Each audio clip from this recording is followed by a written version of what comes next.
G'day, it's Clint here. Thanks for joining me for this episode. If you've looked at how long this interview is and thought, oh gosh, should I invest my time? You'll be pleased to know that I have created a short summary for you at the start to go over the key points and to highlight them as the main successful strategies that were used by this doctor to help this patient with rheumatoid arthritis. So in this interview, what I do is I interviewed Dr. Wertlen, and I reached out to him after I received an email from a woman called Melissa based in South Africa. You will hear when the interview begins how tremendously improved she is from following Dr. Wertlen's recommendations. Now, it's an interesting situation because she did not go through the usual path that we talk about on this podcast. She followed the doctor's recommendations and achieved tremendous results. And so I always have my ear close to the ground for these kind of stories and want to share them with you. A couple of sort of housekeeping rules, if you like, before we continue. First of all, this information, as usual, is not medical advice. I just need to remind you to consult your doctor before making any changes to your diets, exercise, drugs, or supplements. And furthermore, Dr. Wertlen did this interview out of kindness for me because I reached out to him.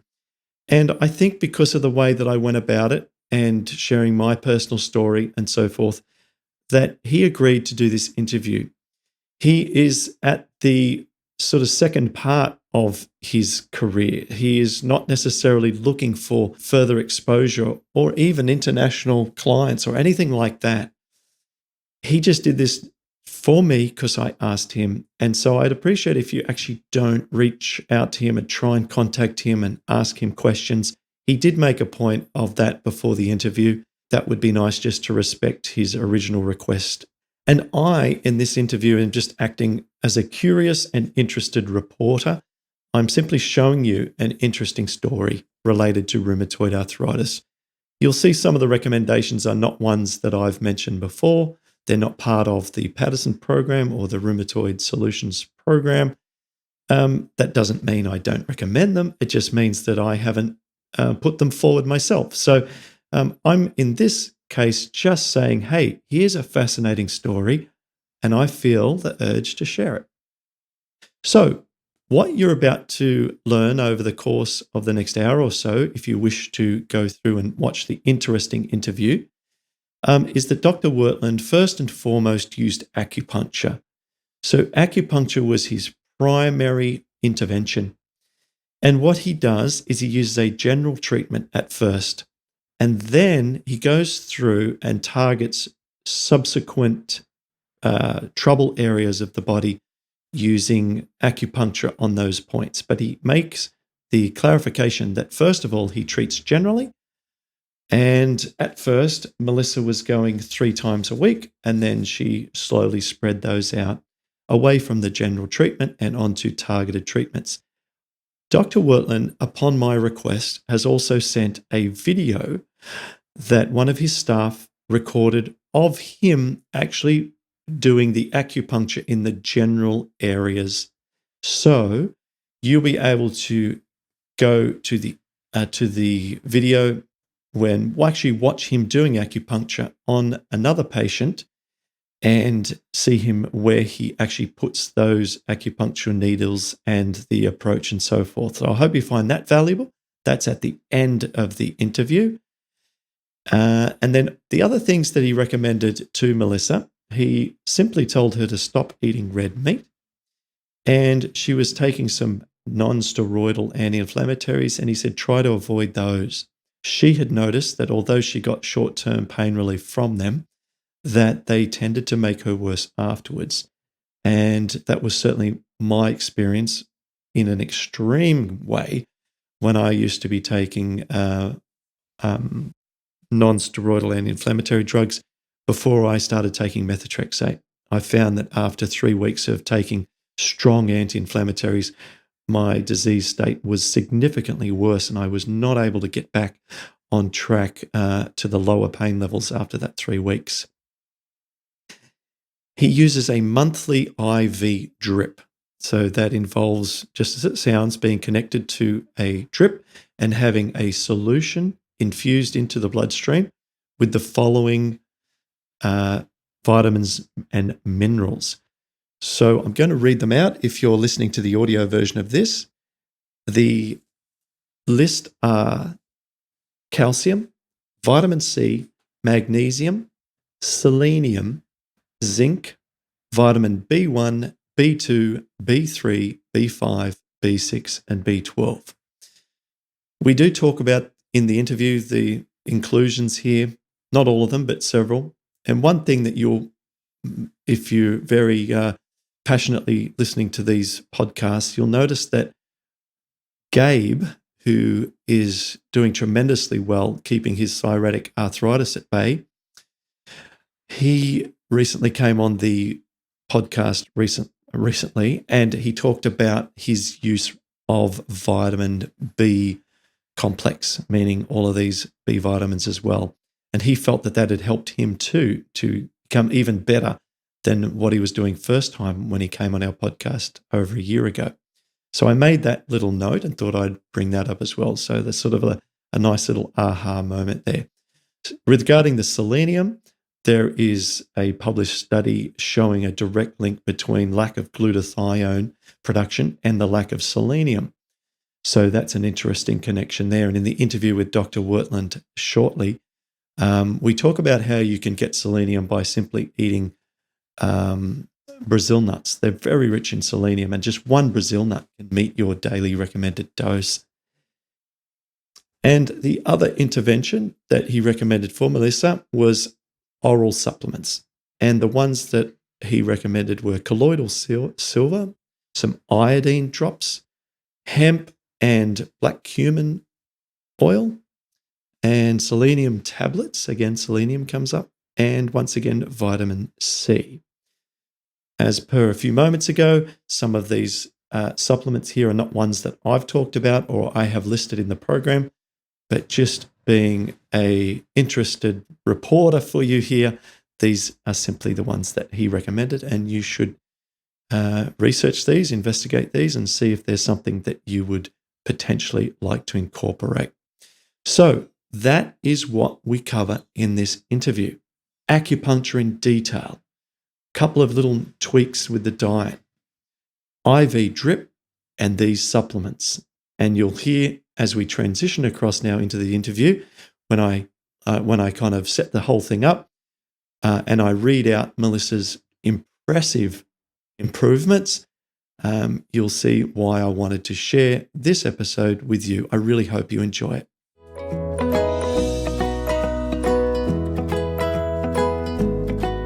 Welcome back to rheumatoidsolutions.com. Now, let me set the scene for today's fascinating discussion. I get a lot of very interesting emails, and this one, however, caught my attention. Let me read from you some points out of an email that I received from a lady called Melissa. She says, I'm a 40-year-old woman from South Africa and I have 3 boys. I was diagnosed with rheumatoid arthritis in December 2019. By May 2020, it flew through my body like a speed train, and each day I was getting worse and worse, and I had made an appointment with the rheumatologist, but the closest one was 3 hours away and had a long waiting list of a few months. With COVID, traveling was off limits. So there I sat, getting so bad that I could hardly walk.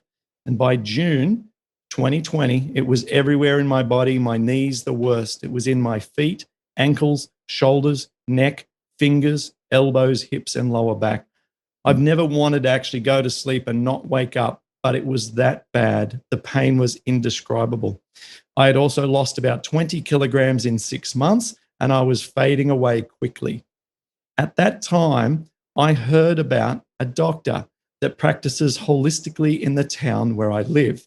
I was very desperate and I didn't know much about this doctor, but I had nothing to lose. This doctor is a surgeon, qualified anesthetist, and acupuncturist, and he also has other qualifications in the medical field. And he took one look at me in my awful state and he simply said, "Come." From the second week, I was 10% better, and then it got better and better as each week passed. I can tell you now that I'm almost 100% thanks to this doctor, and I have not had to take a single drug, not even an anti-inflammatory. I have watched many podcasts of people on your channel with rheumatoid arthritis and how they are dealing with this condition, and I thought my success story would also be very interesting. And so today, on this episode, I am joined by Melissa's doctor to tell us what did he do to help Melissa so dramatically over those several months, and so we can learn from his approach. From South Africa, welcome, Dr. Wertlen. I am not an acupuncturist. I am not an anesthetist. I'm a medical doctor healer. Okay. Just happened to be practicing anesthesia for years. And now I'm focusing on acupuncture for 40 years now. When I did a lot of things in my professional life, I started doing surgery as a medical student. Due to the background, my father was a double specialist, and he also started with surgery. My mother was a teacher, but went on learning. She's got her master's at the age of 54 and her last degree at the age of 79.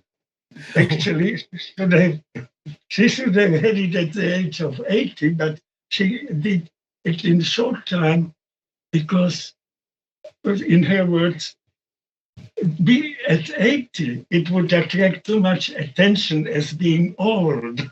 Oh my gosh. So she did it quicker than the time it normally takes to finish. In 2 years, what would normally take 3. Wow. So, with that background, I went on learning all my life. As I said, I started with surgery as a student. I started by pushing the patients on the trolley from casualty to x-rays, then suturing the simple wounds and all that. I actually even lost quite a few girlfriends due to that.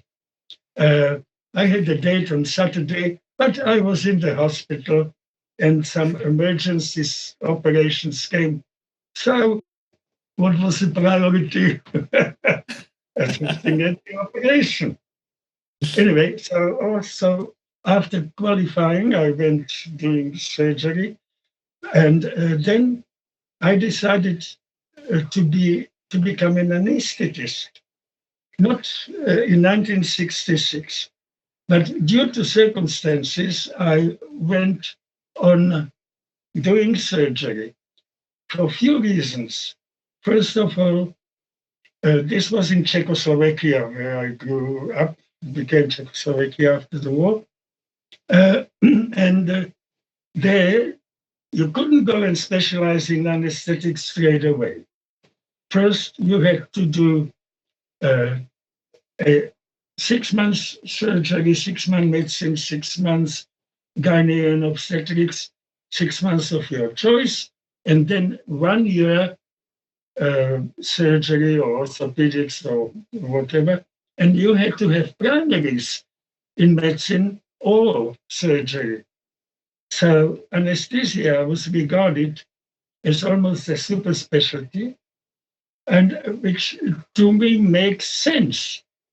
How can an anesthetist give an anesthetic for an operation when he doesn't have a clue what the surgeon is going on? Now, that has shown in Johannesburg after I eventually went to anesthetics. When we get later to the topic of real medicine and all that, the subject is so vast that I could talk for hours on just this bit and that bit. So if I get carried away, you must please stop me and direct me. Well, let me stop you right there and say that I completely see, where you're coming from and how much wisdom and experience that you have and what we could talk about. Let me try and give you some framework so that we can try and help this particular audience as much as we can. Our Yeah. audience have inflammatory arthritis. They might have rheumatoid arthritis or psoriatic arthritis, ankylosing spondylitis. Some people have Crohn's disease, fibromyalgia, and so on. So, No problem. Fibromyalgia is not a diagnosis. Anyway. right. So, if we can extract from your many decades of experience and lessons learned to be able to give this audience as many insights as possible as to what you've seen work in your clinic, because when I've read out this information at the start from this email, this is not the normal outcome for people with rheumatoid arthritis. This does not happen to most people. So, could you narrow down the information for us to begin with and talk about Melissa? What was it like when you saw her? What condition was she in, and what did you immediately decide to do? I did what I did to thousands of people before her, getting their bodies to heal themselves. You see, any illness, condition, disease, or syndrome is just local manifestation of malfunction of the system. If you have chronic sinusitis, that doesn't mean that you've got diseased sinus in a healthy body. Washing out your sinus will not cure you. It may relieve the symptoms, but to get a cure, you've got to boost immune system and check up and get rid of allergies. Okay, human body can heal itself. And scientific proof of it is placebo effect. But let's go Please. back that just now. The human body, that I've been telling my patients for 50 years, is like a motor car that's got 10 carburetors, 10 radiators, 10 braking systems. If one breaks down, the next one will kick in, and next one, and next one. You can malfunction very badly without that malfunction showing up. Melissa's problem didn't start in December. It was most probably there for decades, but the body was still keeping up. Then usually some event happens that breaks it down. With Melissa, I started with acupuncture. And incidentally, when I went into acupuncture full time, and after 2-3 years, people were asking me, "So now, did you find your niche?" I said, "I'm doing acupuncture at the moment, but if I'll find something better, I will change tomorrow." 40 years later, I still haven't found anything better. Wow. I'm still doing acupuncture. Wow. And if people knew about acupuncture,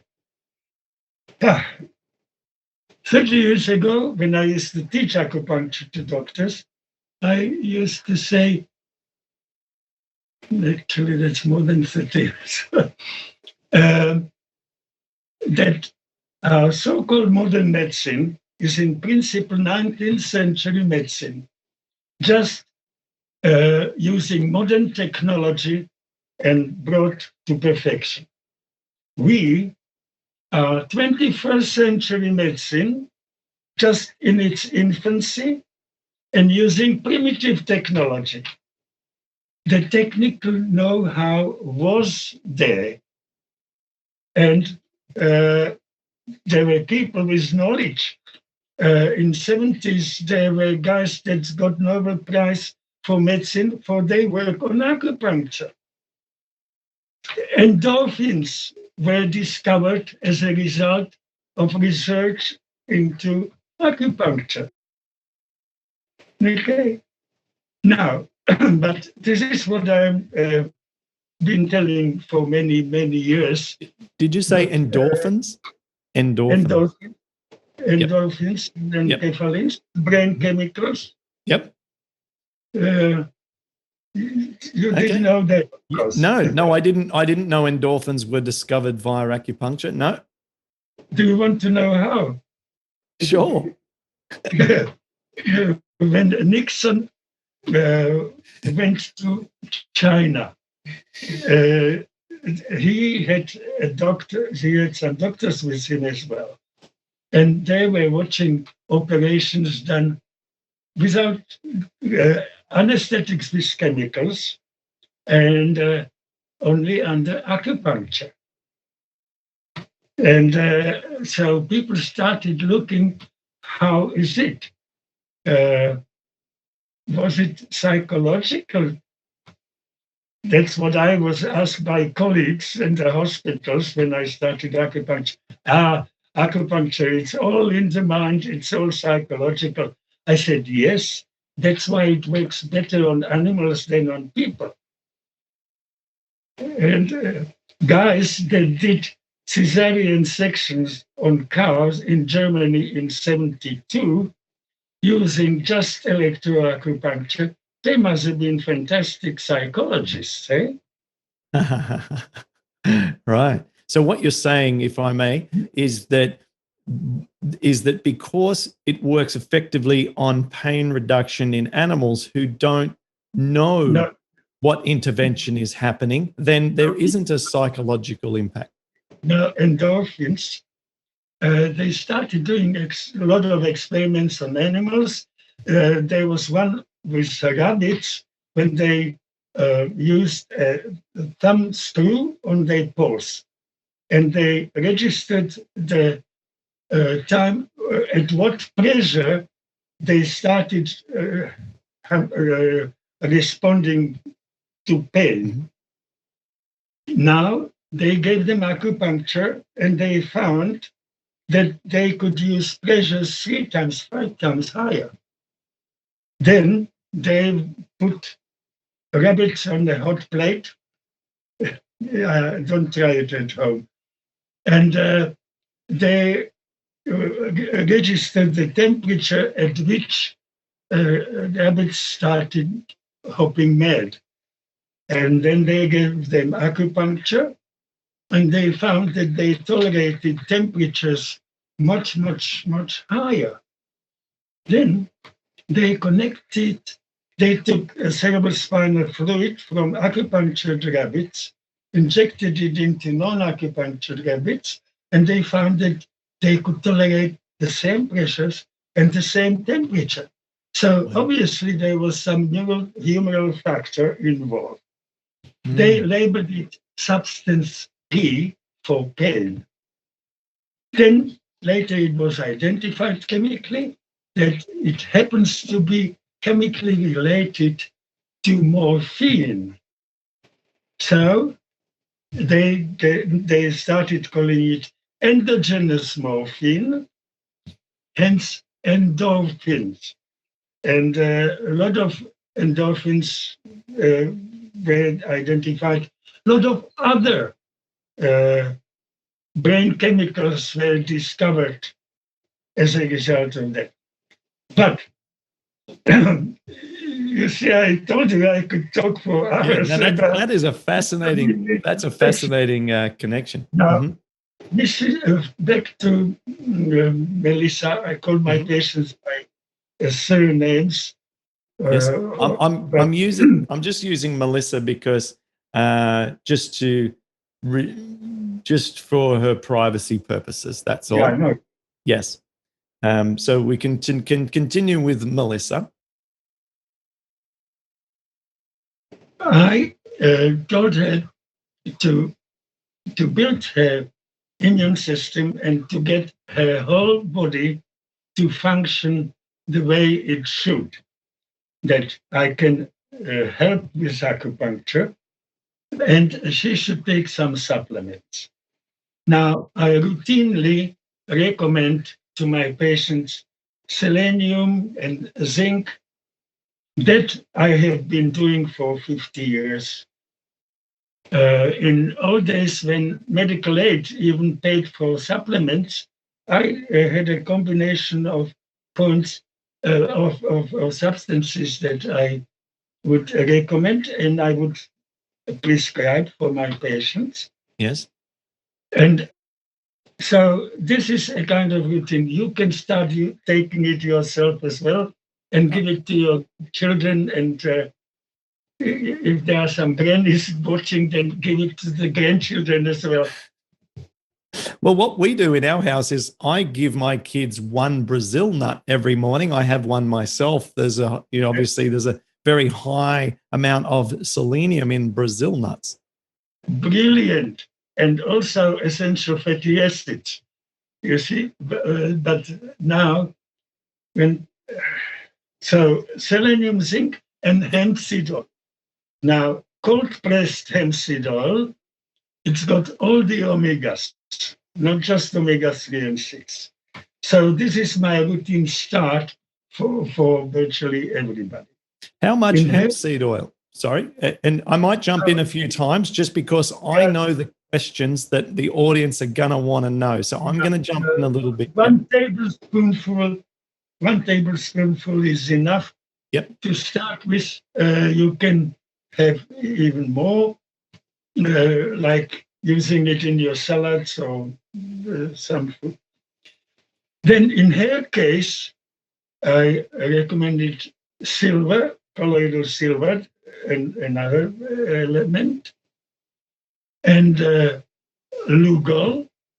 So you see, it's a selenium, zinc, Lugol, that's iodine solution, oral, and silver. Yeah, now I didn't understand that one. What is this? What is this? The iodine. Lugol. Can you tell us about that? Oral iodine solution.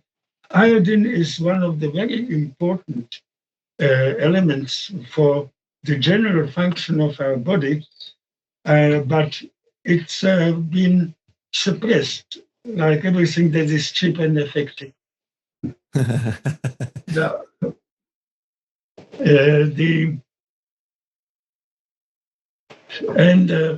And black cumin oil.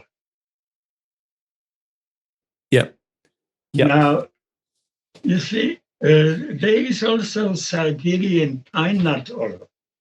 It's all for the essential fatty acids, but that one is a little bit more expensive. And I always think of the patient's finance. I try to keep my stuff as just to the minimum and to do essentials. Yes, I see. So let me summarize where we're up to so far.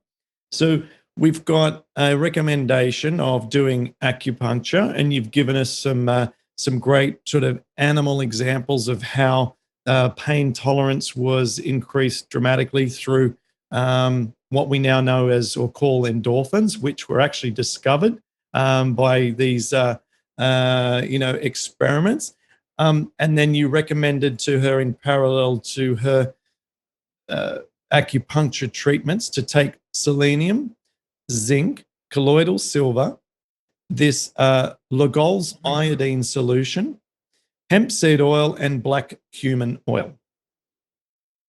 Okay. Yeah. And then, and was she nodding along and saying she would do all of these things? No, this is not just endorphins. The acupuncture, all right. Not just on you for your body's cortisol. That's you get cortisone pills or injections, and gave you acupuncture and repeated blood test for cortisol. You would see that your levels went up. Hello. Also, have you heard of interferons? Interferons? Interferons? Now, the biologics now, you pay $15,000 for a drip. Yep. Now, interferons are body's own antibiotic or super antibiotic-like substance. They were discovered in 70s, and you and I, we are producing our own interferons. That's how they were discovered. When you grow tissues in the laboratory and introduce cancer cells or viruses into the cells, they will respond by producing interferons, but in the growth medium, you will have to have a high level of vitamin C or caffeine. You know, don't let anyone tell you that coffee is bad for you. The coffee is good for you. So, interferons. Now, that explains why my father was curing his patients with viral infections with intravenous injections of calcium and vitamin C. That started with calcium on the beginning of 20th century and intravenously. And then that was my grandfather's generation. My father's generation added vitamin C to it. I added the B group vitamins to it, and a few other things as our knowledge and technology and changed and evolved. I see. Okay. So you've led us into then some... I know that. Yeah. So there's the additional impact then of the acupuncture that you've introduced us to, which we didn't cover in the first pass of the acupuncture discussion, which also is helpful for the patient.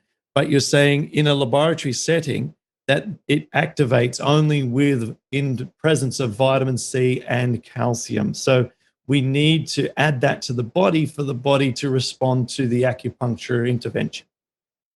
No. Okay, I'm trying. Body produces its own interferon. I can stimulate body's interferons production by acupuncture. American Medical Association commissioned an in-depth study into acupuncture in 70s when all that involvement was happening. The team published they presented their report, and they had so much information, they even published a book titled Acupuncture in Medicine, 1980. And they studied acupuncture institutes in America, could have it somewhere, and they treated patients with various diseases just with acupuncture, and they treated rheumatoid arthritis, and they had cure rate of over 80% just with acupuncture. But you see, they were acupuncturists. I am not an acupuncturist. I have a knowledge of interferons as well and a lot of other things. So theoretically, most of the people could be helped just with the acupuncture. Like my father was curing his patients with shingles just with the calcium and vitamin C intravenous injections. And with severe, all the other viral infections, not just shingles, that people had to come for 10 days for those injections. I can cure shingles just with acupuncture. I don't cure. I can help your body to heal itself just with acupuncture or just with the laser, locally stimulating the body's immune response. I am combining now by adding the B group vitamins into that cocktail, into my drip. I speed it up again because I'm introducing another level. Your body needs vitamin B6 to stimulate production, to help production of circulating antibodies. So, as I said, your human body can heal itself. Now the question is, why do we get sick if we have that built-in mechanism to heal? With humans, it becomes complicated by the fact that a lot of problems can rewind. We overload our systems with too much rubbish that we don't need, and that's toxic food, toxic air, toxic thoughts, and fear. We don't, and certain, for our Western way of eating, and not only Western, sodium. Human body, we were designed to consume, to get sodium in single digits, in the very low dosages. We do need sodium, absolutely, but we are getting sodium in 1,000, 5,000 times more. We're getting such an overload of sodium that 40 years ago, I used to say that is the cause of most of the modern diseases. And it is a major contributing factor about the sodium. And we don't supply our bodies with stuff that we cannot produce ourselves, and we need to get enough food. And essential fatty acids are one of them, and trace elements and minerals. Back to Melissa. Yes. We started with these supplements, but I told her that will show later, and that's you should take it for at least 3-4 months on daily basis, and then maybe something different, or only when you remember it. And I started with acupuncture, and to start with, I gave her my vitamin drip. You've got on things what in there. Yeah, you've got your vitamin drip is vitamin C, calcium, B vitamins, including B6 and zinc. No, there is much more than in my drip. There's magnesium and. Okay. I might have an out of date document here. This is the one that I was I printed out. Vitamins intravenous. Now, and acupuncture. She came back 2 days later, and she was in a lot of. She was first on the 27th of July. Then on she had 2-3 treatments. On the 3rd of August, She complained bitterly about one knee. She could hardly move it and all that. So I told her to paint it with iodine solution, strong iodine solution. You see, I've got some modern books and I'm watching what's been going on. Not so much now because a lot of what gets published is false news. But in the 80s, I was following on all the research and I had a link with academia via a son. And but I also have an old books. I got a British Pharmacopoeia of 1934. It's on my desk in my rooms in my office, and I use it quite a bit. And they used iodine in old days, so I told her to paint the whole knee with the iodine, which she did. She came back 2 days later for another treatment for acupuncture. He looked at her knee, and that knee was not brown. And I said, "What happened?" She said she painted it, and it was dark brown.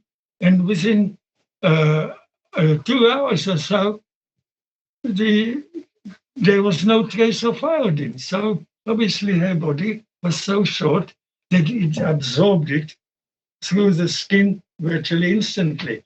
So I told her to repeat the iodine for the second time. You've got to be careful with iodine, although if you use it on warts or whatever skin blemishes, you mustn't overdo it because iodine will first damage cells that are already damaged. But eventually, it will damage even the healthiest cell. Makes sense. Okay. Now, so we carried on with acupuncture. And how did her knee, what was her knee looking like after the iodine intervention? What, sorry? Did the iodine intervention improve the knee by reducing the swelling or any symptoms? Yeah, there was a bit of, there was a relief, yes. But the swelling, it took a long time with the acupuncture, but there was a response. So we went on with acupuncture, and when the pain eases off, then we start spreading the treatments because it's not only the number of treatments that is needed with acupuncture, it's also the time factor. You see, experiments with radio-labeled protein molecules have shown that you are actually getting even a new brain occasionally, periodically. All the molecules of protein gets broken down and rebuilt. And the cycle takes from 10 days for the proteins of blood and liver. So our liver can regenerate. And on the other end of the scale, 158 days and 160 days, it's bones and the brain. That's why I recommend my patients to take supplements for that period, because when your body gets rebuilt, to have these trace elements and those things present there at that time. That's why I don't tell people you must take it for the rest of your life, because human body is a perfect recycling machine. For instance, calcium osteoporosis, that's not a result of getting too little calcium. your bones were killed. The thing is, it's excess of sodium. When human body, we can excrete excess sodium only up to 3,000 milligrams per 24 hours. Just to get rid of more sodium, other minerals escape with it. So to help your body to remain to recycling machine, you must cut out sodium. Okay. Now, we get excess sodium 85% without knowing about it. I'll give you an example. It's not that little bit of salt you put on your food. In my desk in my office, I've got a glass jar with salted nuts. And I saw it, it's there for 40 years.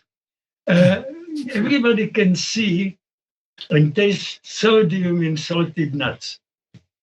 Instant chocolate pudding has got 3 times more sodium, and you don't see it there, you don't taste it there.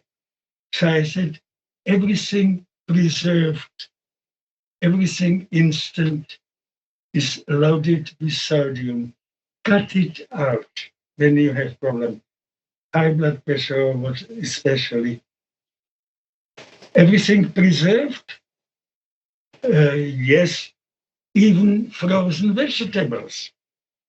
When you go to your garden and pick up peas and eat them fresh from the pod, 100 grams got 2 milligrams of sodium.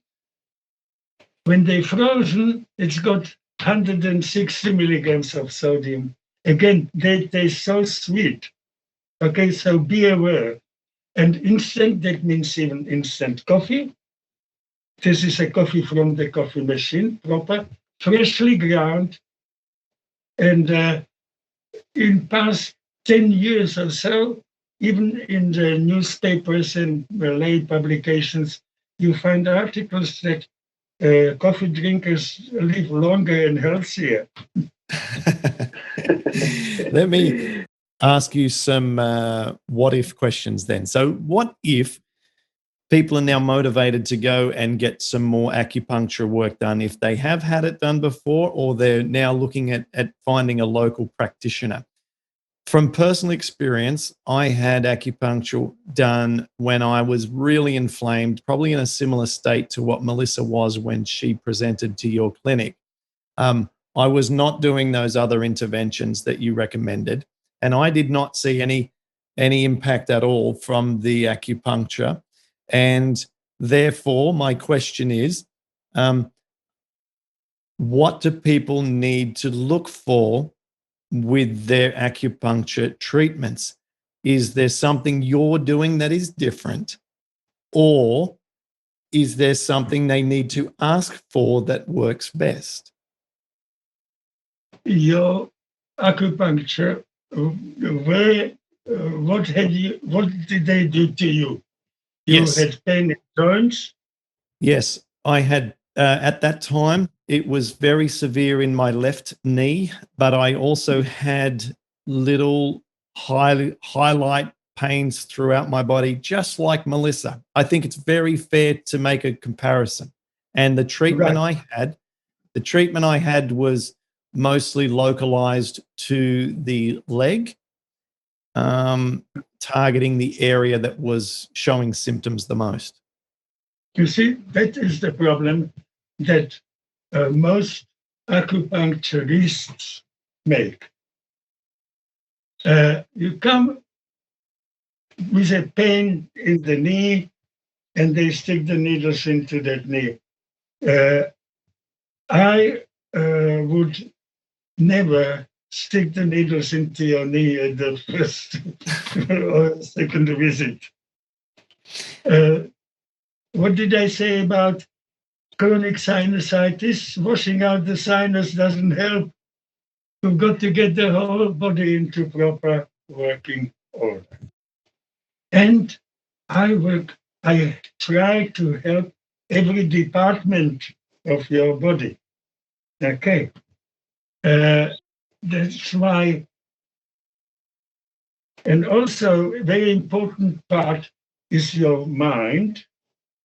And I have a combination of points which we call tune-up or general, from general detoxifying and stimulation.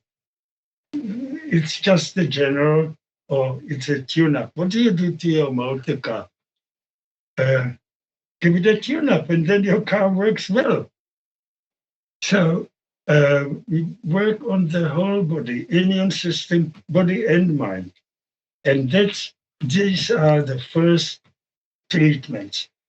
How many patients come to me with a backache and they ask me, but you're not sticking needles into my back. There is nothing going with my hands and my legs. I said, wait. They come next day and say, doctor, my back is better. And also, by doing this general, every day I have patients that had 5-6 treatments, and they say, doctor, I never told you, I also got sinusitis or piles, and you never gave me a treatment for that, but it's better. Of course, your body heals itself if you get it functioning properly. I love that. I love that. And look, I know that you are probably unlikely to be able to assist people all around the world who are part of the audience for this episode. And so may I push this a little further and say, where are those points that you treat? Or is there a document that I could share with people to share with their acupuncturist? Because it does feel like there is there's more detail in this than just going to the next person that you can find in your in a Google search. Well, my father told me when I started medicine is a blend of science and art. Okay, so you can be an artisan, but this bricklayer is different to the next one. And so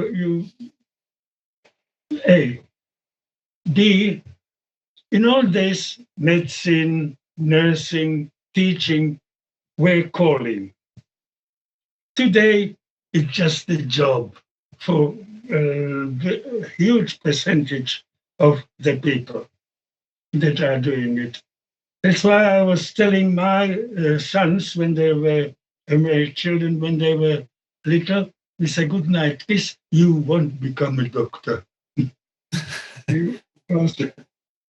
You either apply yourself fully for it, or one day in March, one Sunday in March, my wife told me, this is the first Sunday this year that you are not in that hospital. And I was not on call every Sunday or 7 days a week, but I was in that hospital 7 days a week because in my intensive care unit, I had equipment that I didn't have the new doctors that could operate it. I had first 900 respirators in South Africa in 1975. Johannesburg General Hospitals got them only in the late 80s. I had Astro machine for to do blood gases in my intensive care unit. That was nobody in any intensive care unit on Southern Hemisphere had that. I was that was in 70s. But you see, Like when I did surgery in Slovakia, then in Austria, I did accident surgery. I worked in a hospital that was owned and run by nuns, Krankenhaus des Deutsches Orders. And they had a frail care unit where all these old nuns were, and uh, every newcomer was given that ward to do because everybody was fed up with it. I didn't take it as, hello, here, why must you? Vast majority of these nuns had varicose ulcers on their legs, and they had dressings, and they were doing their dressings for years. Now, I divided them into 3 groups, and with first group, I started using extract of chestnuts that was commonly used in those days and still might be. Peruvian balsam that in old days was used as well. And the third lot, I don't know what, I can't remember what. All 3 started improving at the same rate, but then leveled off. So I swapped it. And again, they started improving, and then they leveled off. You see, your body, even with acupuncture or whatever you are doing, if your body adapts, and what happens, all these little hocos that you're trying to get rid of, they also adapt. Resistance to antibiotics. Okay, so also with your supplements, it don't carry on forever. With the basics, yes, and periodically you need your magnesium and all those things. But now let's rewind. Yes, let's go back to, is there a specific set of points on the body that you like to target?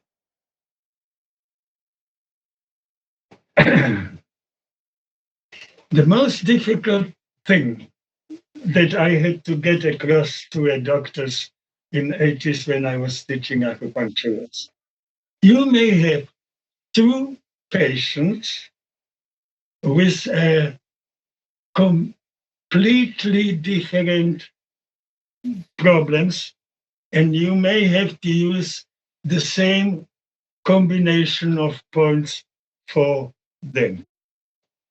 Then you can have identical twins with the same problems, and you may have to use completely different combination points for them.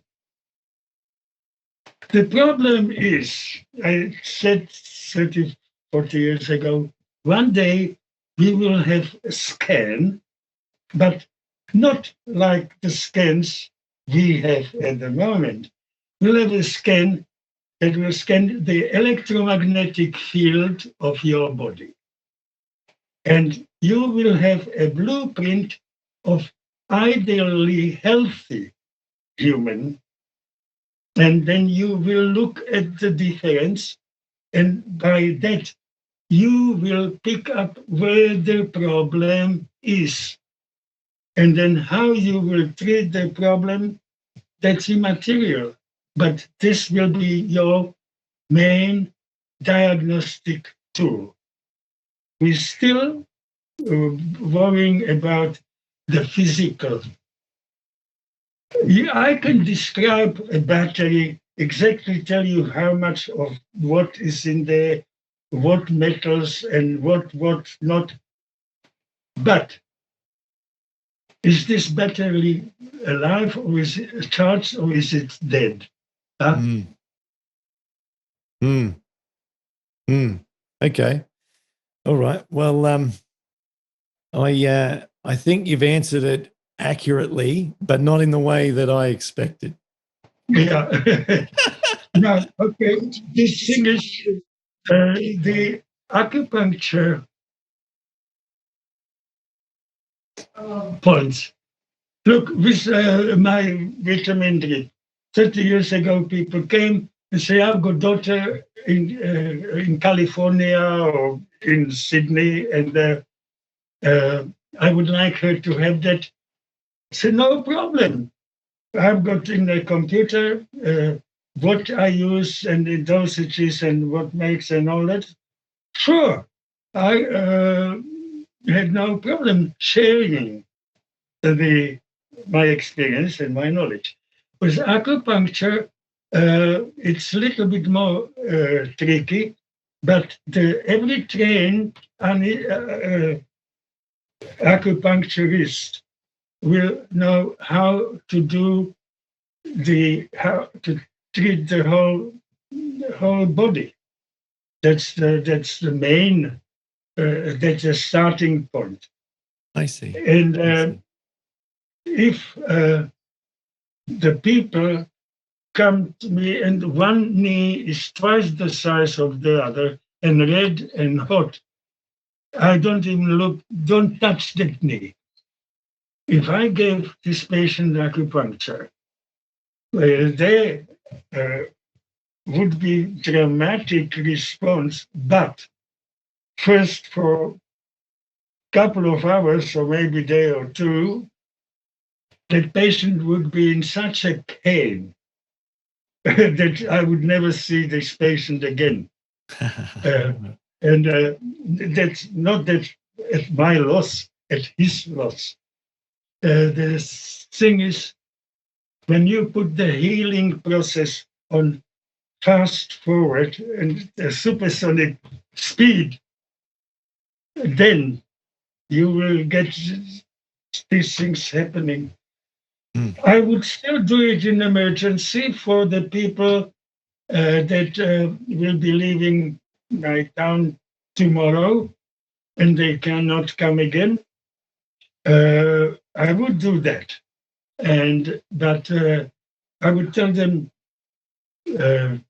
take 4 aspirins even before, and if the pain starts and gets unbearable, take another 4 aspirins.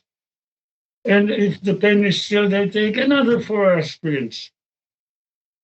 You know, aspirin is a very safe drug and has been used for treatment of arthritis for decades. And I could show you an article about aspirin and arthritis from published 1980, when the guy said, push up aspirin until you get tinnitus, buzzing in the ear, and then reduce the dosage a little bit and carry on with that. Okay, so now what points to use? The secret is to start with getting the whole body. And trained acupuncturists have ways and means of determining that. Yes. As I said that guy, 2 people, twins with the same problem. Yes. 2 people with the same problem, using 2 different combination of points. I look at their tongues and use tongue as a guide to what combination of points to use. So every experienced acupuncturist will do that. Okay.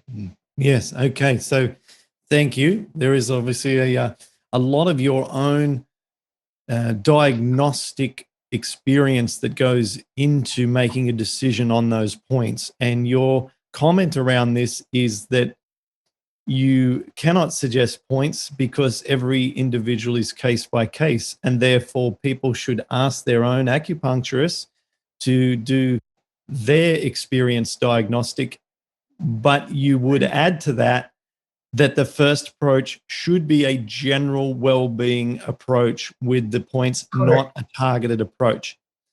To treat the immune system and Yep. hormones and all that. Yep. Now, one thing that strikes me when you speak of acupuncture is the potential immense impact that it can have. And I think that this does contradict with a misconception that it is subtle and that it is potentially in the noise with regards to its ability to make changes.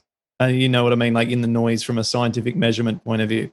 However, the way you speak of it is that its impact is profound. Can you tell us? Can you reinforce that through just some examples other than Melissa's in what you've witnessed in your clinic?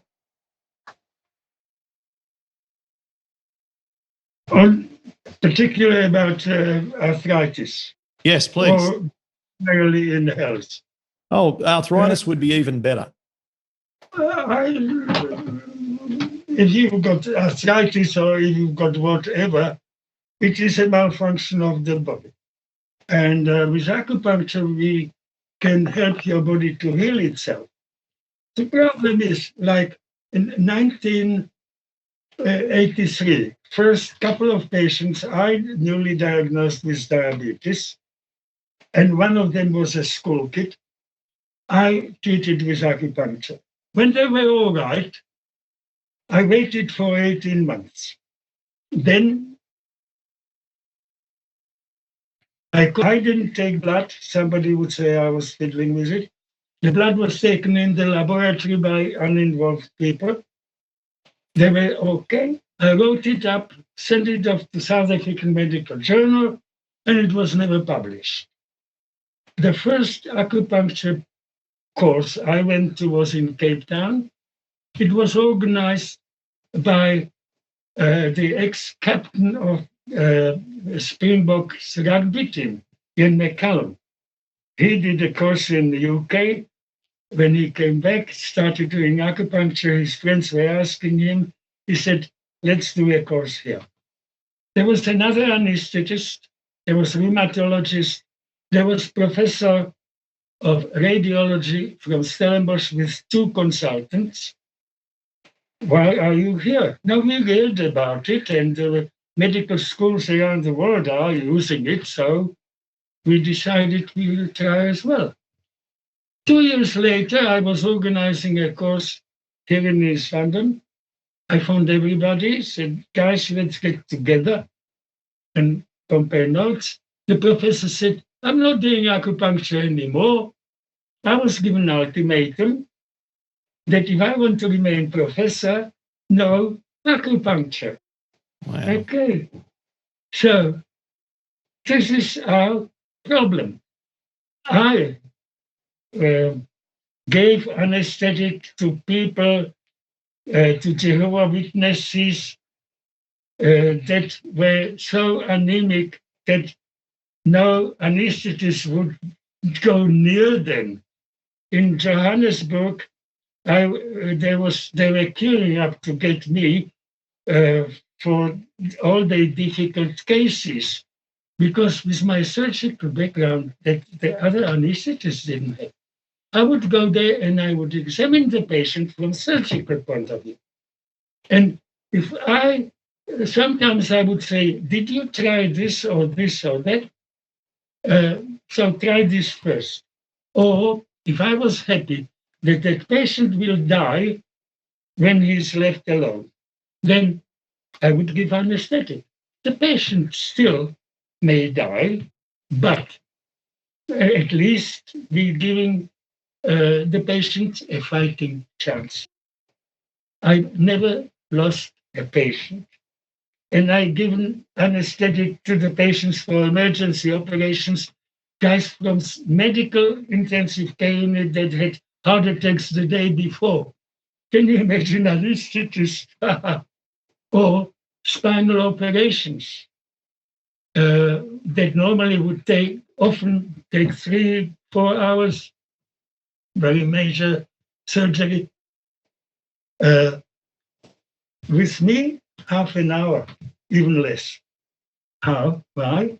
I would position the patients with a back up, and I would bring the blood pressure down to below 60, because normally the blood is oozing from all over the bones and all that. And surgeons and assistants, they suck, swap, dry. Then they can see and they can work for 2 seconds, and then it fills up with blood again. I gave them bloodless still. So they could work without interruption. They could do what they wanted to do. Then I would tell them, step aside, and I would bring the blood pressure to above normal, very high. So if there were any bleeders, they could pick them up and stop them. And then I would say, go, finish. You see? So Oh, that's I had my fascinating. fun as an anesthetist, I can tell you. Wow. Goodness. Okay. Well, how do we draw this conversation to a conclusion now? There's some fascinating things there, and I was really drawn into that story that you just told about how you reduced the surgical time. That's very, very clever. So let's say someone's watching this, they have enjoyed our conversation and the path that we've taken to try and understand all of the nuances of how you intervened with Melissa. They're motivated to go and take some action to improve their health, and they've heard about your supplements that I will list on the show notes on the website where we publish this.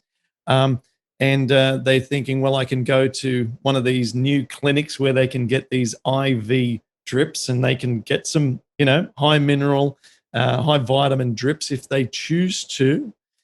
And they're interested in the acupuncture, and they're going to speak to the acupuncturist about getting some diagnostic work and then some general work first. Do you expect that if people do this by following your protocol but on their own, do you expect that they will improve, or there are some things, little tweaks that we need to also know?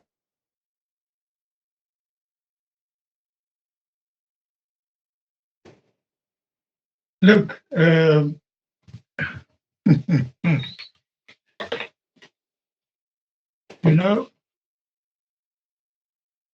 What do we got there? You're holding up a picture. A picture of a dog. They brought her to me when she was 4 years old, and the vet said, listen, we either do hip replacement or put her down. And the parents or the owners said, listen, how about acupuncture? It's okay, you can try. About 2 years ago, a young lady walked in, and I recognized her. I didn't see her for many years because she left South Africa. And hello, do you remember her? She said, do I remember her? She lived to be 13 and a half. Okay? And I actually even found her old card the other day.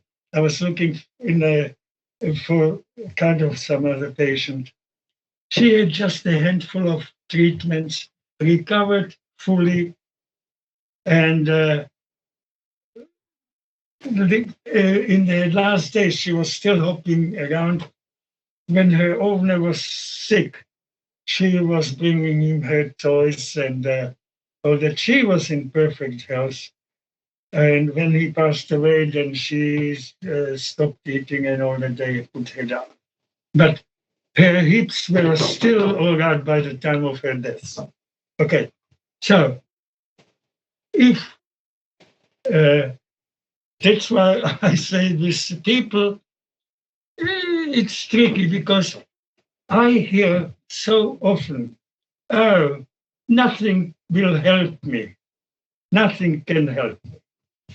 Well, if you made up your mind that nothing will help you, then of course nothing will help you. But that's why at one stage when there was that attack on acupuncture and acupuncturists, or correction, doctors that were doing acupuncture. I used to say, I'm going to treat only animals and babies. They respond very well, and they respond 100%. So, but with humans, the problem is our genes get programmed. We have, it's virtually all of us the same genes. This genetic thing, it's a bit of overdone. But some genes are loud and some genes are quiet, silent. And they get programmed in a fetus by what the mother eats. And the problem can show only on a second or third generation. The granny was eating correctly, the mother is all right, but while she was expecting, she was not eating correctly and damaged the genes of the baby. But with acupuncture, we can reprogram these genes. And that has been, they did experiments also on animals that nobody knows about it. You see, there is false news all over, and the medicine is not an exception.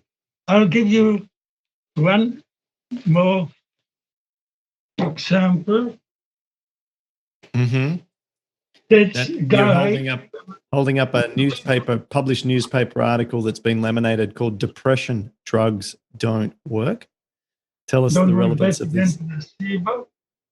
The the guy says that if the authority that give licenses for some antidepressants, they had access to all the clinical trials that were done on those, that they might not have been on the market.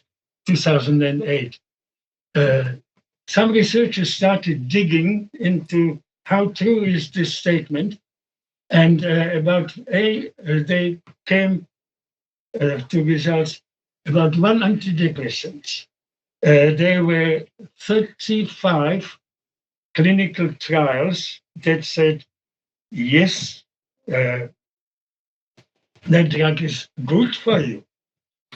They were all bar one were published. They were all in pay of the drug companies. Independent researchers, there were 5 studies that said maybe there is some benefit. Of those 2 were published.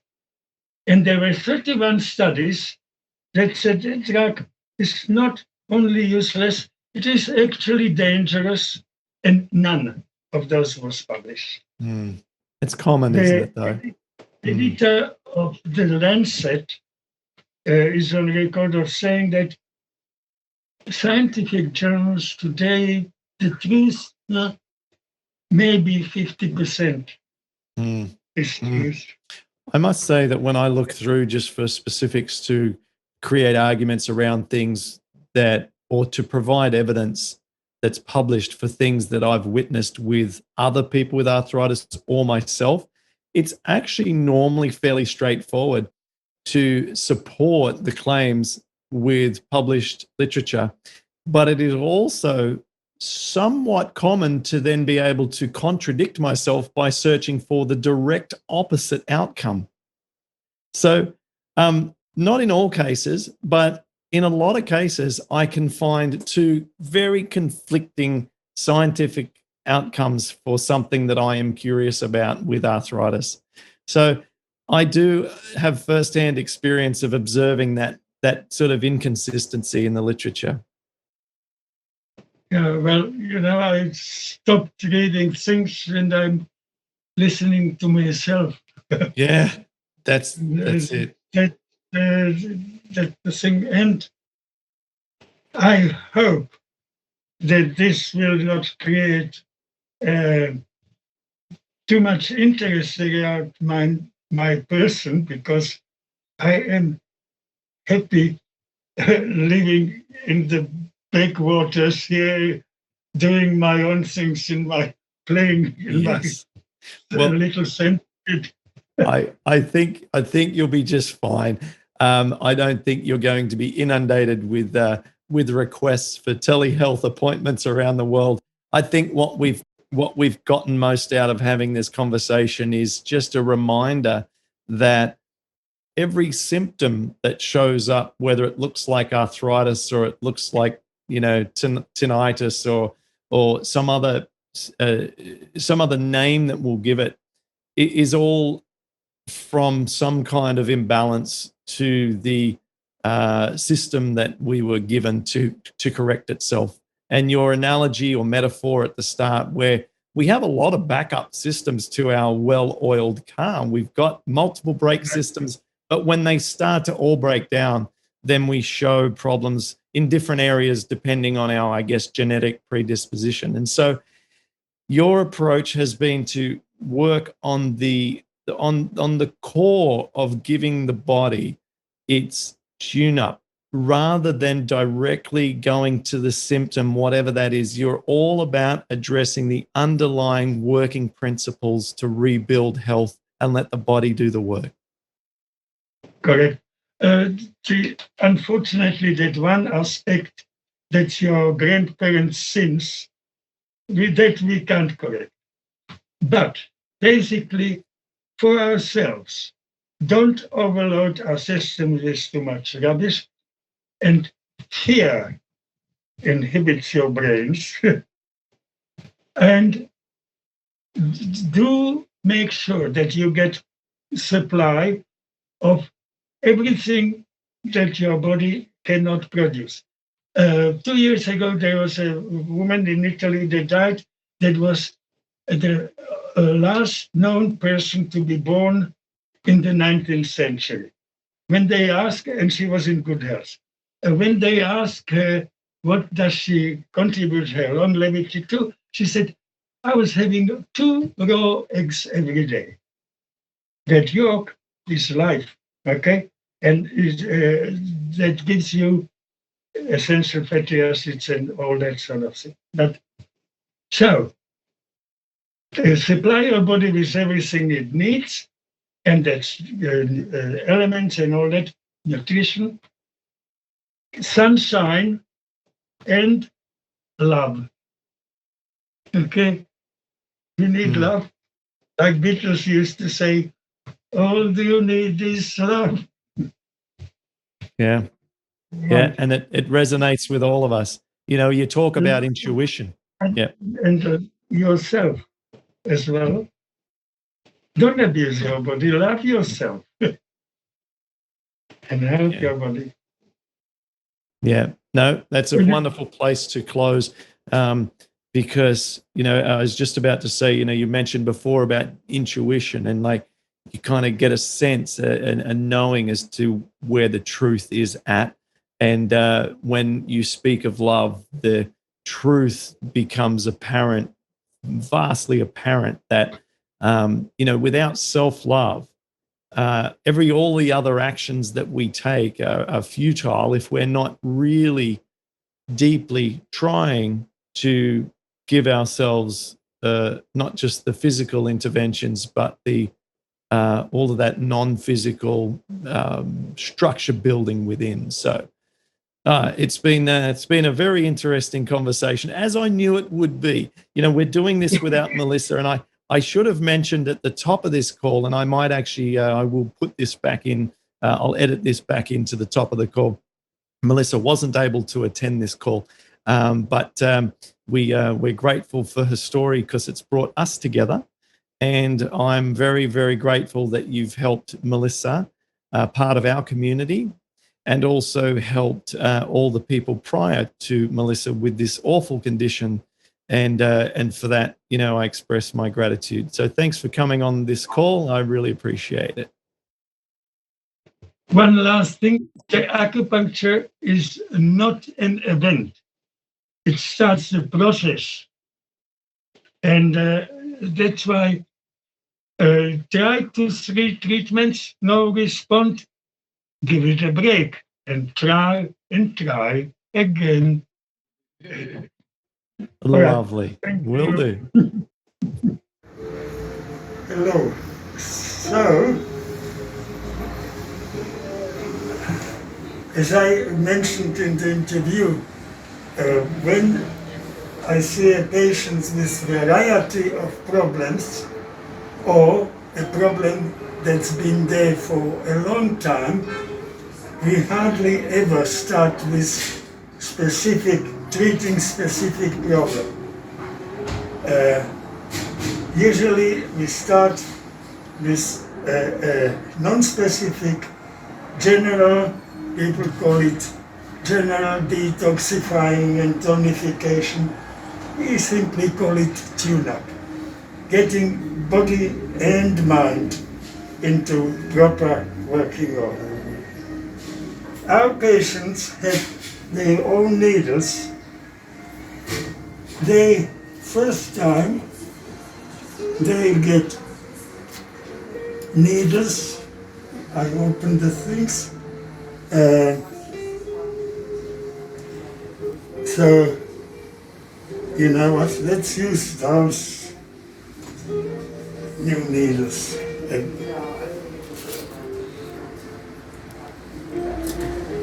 Now, the points are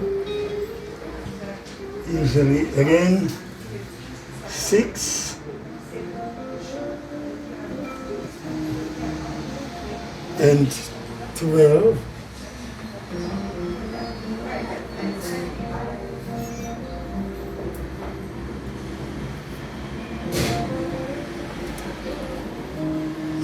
Stomach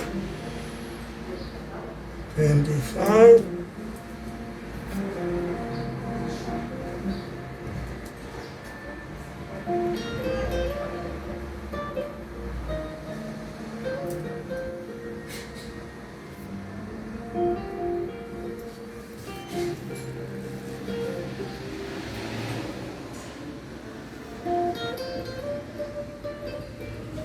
Stomach 36.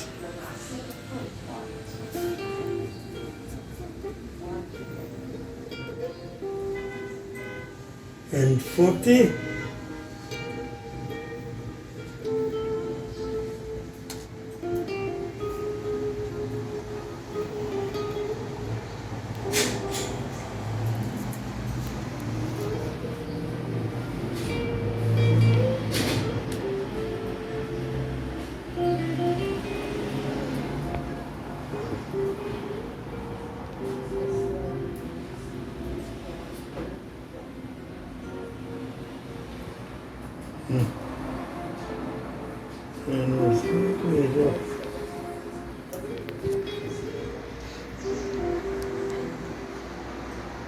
Spleen 9. The point is usually very tender with virtually every patient.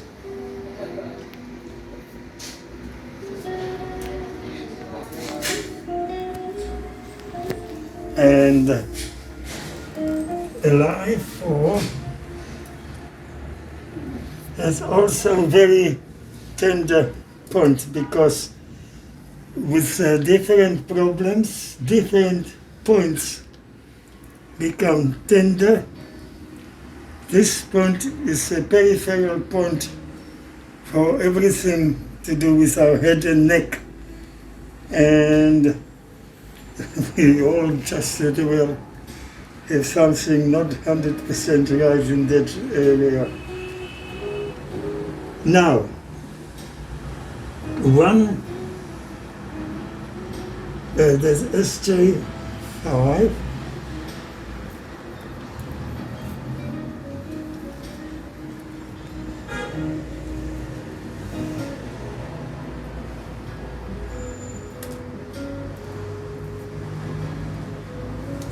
And as a last point, I used to do Heart 7 often, but as an approach, not from here, from the side. Point of the needle is at the same spot. And now I am using more LI10. Because I found that with more and more people, this point is also tender, and I am picking. 40 years ago, I wasn't picking them up so much as now. Okay.